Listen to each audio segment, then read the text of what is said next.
আমরা তীব্র নিন্দা জানাচ্ছি যে আমাদের অফিসে আবার আজকে দ্বিতীয়বারের মতো আগুন দেওয়া হলো। বিগত শুক্রবারে আমাদের অফিসে আগুন দেওয়ার চেষ্টা করা হয়েছিল। সেনাবাহিনী পুলিশ মিলে সেটা সংঘাতটা ঠেকিয়েছিল। আজকে আমাদের ঈদে মিলাদুন্নবী উপলক্ষে একটি প্রস্তুতি মিটিং হচ্ছিল। হঠাৎ করে এনসিপির নির্দেশে, এনসিপির নেতৃত্বে, তার এনসিপি গণ অধিকার পরিষদ অনেক সন্ত্রাসীরা আমাদের এখানে এসে আগুন দিয়ে চলে যায়। আমরা এর তীব্র নিন্দা জানাচ্ছি। আমরা মনে করি রাষ্ট্রকে এর দায়িত্ব নিতে হবে, সরকারকে এর দায়িত্ব নিতে হবে।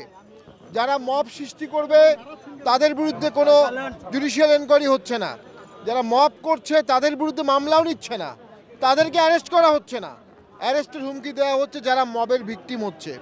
এভাবে রাষ্ট্র চলতে পারে না, এভাবে সরকার চলতে পারে না।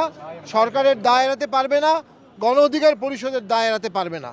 আমরা গণ অধিকার পরিষদের এই ধরনের সন্ত্রাসী কার্যকলাপের জন্য সন্ত্রাস বিরোধী আইনে তাদেরকে ব্যান করার দাবি জানাচ্ছি সরকারের কাছে। কারণ এই ধরনের জাতীয় পার্টি কখনো কারো অফিসে হামলা করেনি, জাতীয় পার্টি কখনো কারো অফিসে আগুন দেয়নি।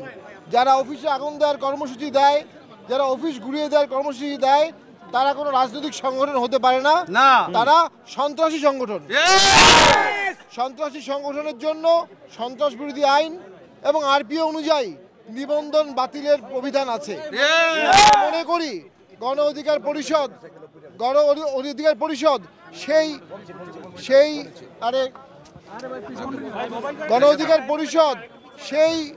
সেই আইনের মধ্যে পড়ে গেছে। যে আইনের মধ্যে পড়ার কারণে আমরা সরকারের কাছে দাবি জানাবো, সরকার যদি আইনের শাসক হয়ে থাকে, ন্যায় বিচারের শাসক হয়ে থাকে, সরকার যদি সংবিধানে হাত দিয়ে শপথ নিয়ে থাকে, যারা সন্ত্রাসী কার্যকলাপ করছে তাদেরকে 24 ঘন্টার মধ্যে অ্যারেস্ট করতে হবে এবং গণ অধিকার পরিষদকে একটি নিষিদ্ধ দল হিসাবে ঘোষণা করতে হবে।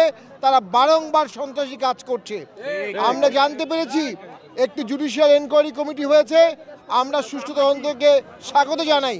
পাশাপাশি বারবার আমাদের পার্টি অফিসে যে আগুন দেওয়া হচ্ছে, এর জন্য আমরা একটা জুডিশিয়াল কমিটি করতে চাই। আমরা সরকারকে আহ্বান জানাবো একটা জুডিশিয়াল এনকোয়ারি কমিটি করে এর সুষ্ঠু তদন্ত করতে হবে। সেই মসজিদে আগুন দিয়েছে, পাশে প্রকাশনা ঘর ছিল সেখানে আগুন দিয়েছে, উপরে আমাদের সাইনবোর্ড ভেঙেছে, উপরে আগুন দেওয়ার চেষ্টা করেছে। আমরা ভিতরে গিয়ে দেখবো এখন কি অবস্থা। আগুন দিয়ে জি।